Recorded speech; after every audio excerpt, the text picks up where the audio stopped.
Première visite de Volodymyr Zelensky dans l'est de l'Ukraine depuis le début de la guerre dans le Donbass. L'armée russe continue son offensive. Le candidat de gauche, Gustavo Petro, arrive en tête du premier tour de l'élection présidentielle colombienne et affrontera au second tour Rodolfo Hernandez. Vive tension à Jérusalem à l'occasion de la marche des drapeaux où nationalistes israéliens et militants palestiniens se font face.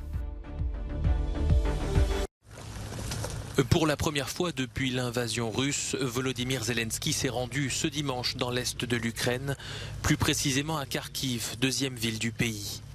Ici, les Russes se sont retirés, même si la partie orientale de la ville est parfois ciblée.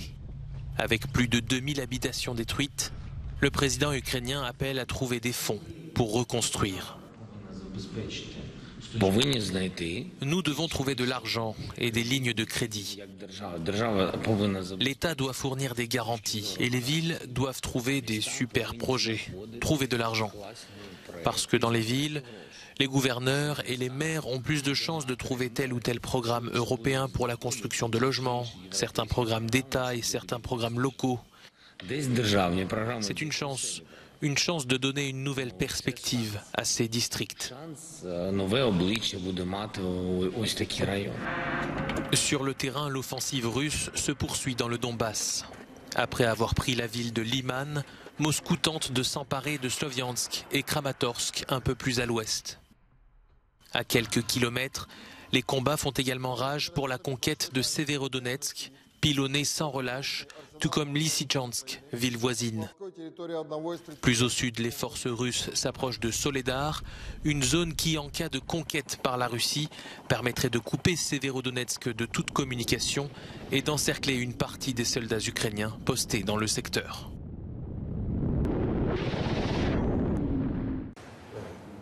Belgrade ignore les sanctions européennes contre la Russie et signe avec Moscou un accord qui prolonge de 3 ans son approvisionnement en gaz russe.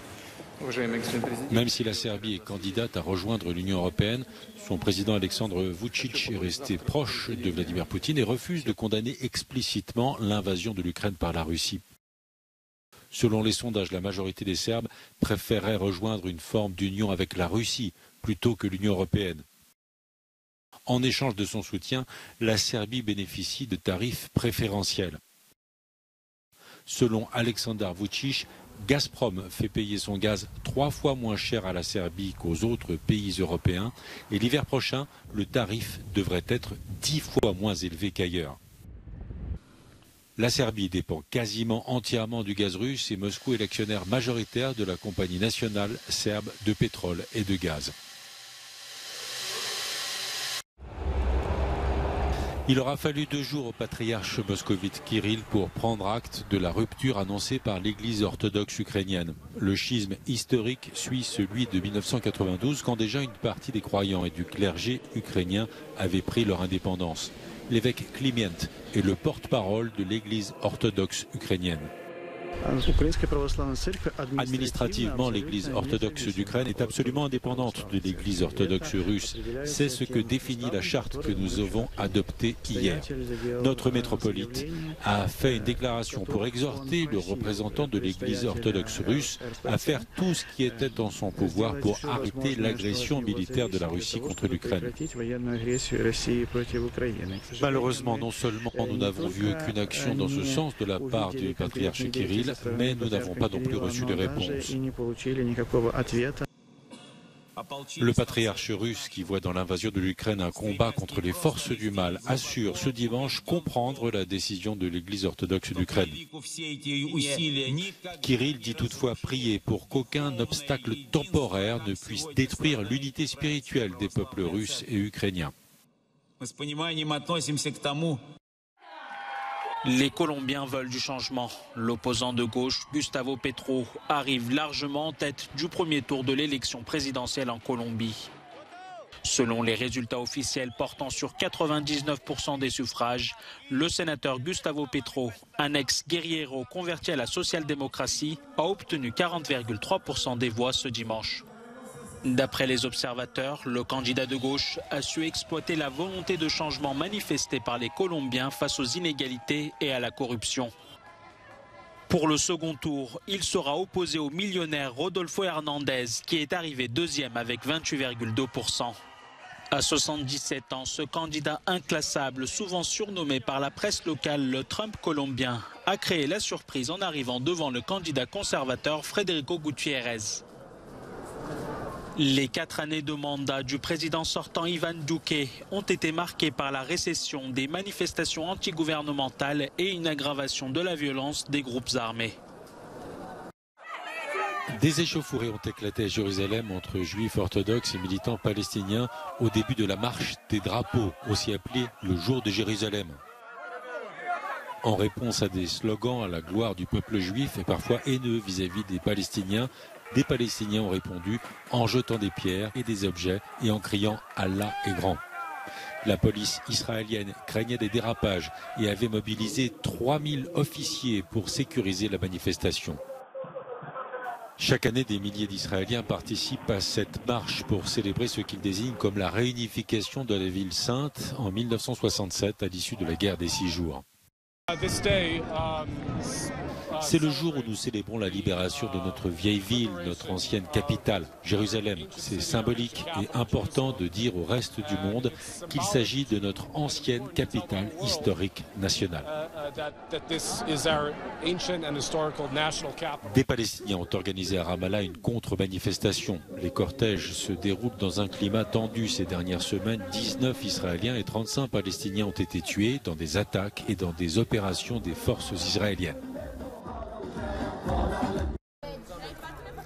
80 élèves de la province de Naples ont la chance de jouer dans un lieu époustouflant. Avec Les Oiseaux, comédie écrite par le grec Aristophane il y a 2500 ans, les adolescents se produisent dans l'amphithéâtre de Pompéi, un des trésors du site archéologique situé dans le sud de l'Italie. Beaucoup de gens disent Pompéi est un site très important, mais malheureusement le territoire n'est pas facile. Au lieu de cela, je pense que nous devons inverser la perspective. Nous devons dire que nous avons la chance d'avoir sur ce territoire un site culturel qui peut donner quelque chose au territoire. Nous voulons donc donner à ces jeunes une perspective et une vision. Lassé de la guerre et de la corruption dans sa ville, le jeune poète athénien aurait rêvé de partir à la recherche d'un endroit meilleur. Une leçon de vie pour ces jeunes adultes. Nous avons commencé à travailler avec ces garçons et filles en leur demandant « Supportez-vous votre ville ? Pour quelles raisons voudriez-vous partir ?» Quand vous interprétez non pas une ligne, mais un état d'esprit vieux de 2500 ans dans ce qui est notre présent, à partir de ce moment-là, le texte, la fable prend vie et nous parle à tous. Je joue le rôle d'Augusto. C'est un Athénien qui en a assez de sa ville et qui est à la recherche d'une nouvelle ville, une ville plus libre que la sienne. Pour certains, ce ne sont que des ruines ou des pierres anciennes. Pour beaucoup, ils représentent les signes fascinants et incroyablement bien préservés d'une ancienne civilisation. Mais pour ces étudiants, ce lieu représente un contact direct entre leur patrimoine culturel et leur vie quotidienne.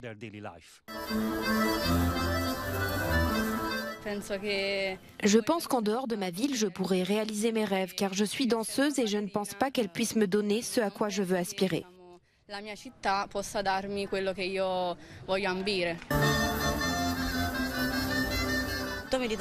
me retrouve beaucoup dans mon rôle, car je n'aime tout simplement pas ma ville et j'aimerais en partir un jour. Nul ne sait si ces jeunes quitteront vraiment leur lieu d'origine, mais cette expérience nourrit leur regard et les aide à faire porter leur voix. Avant, je rougissais, mon corps me trahissait. Maintenant, je suis plus à l'aise dans mes relations avec les autres. Avant, j'étais beaucoup plus timide et j'avais peur de me mettre en avant.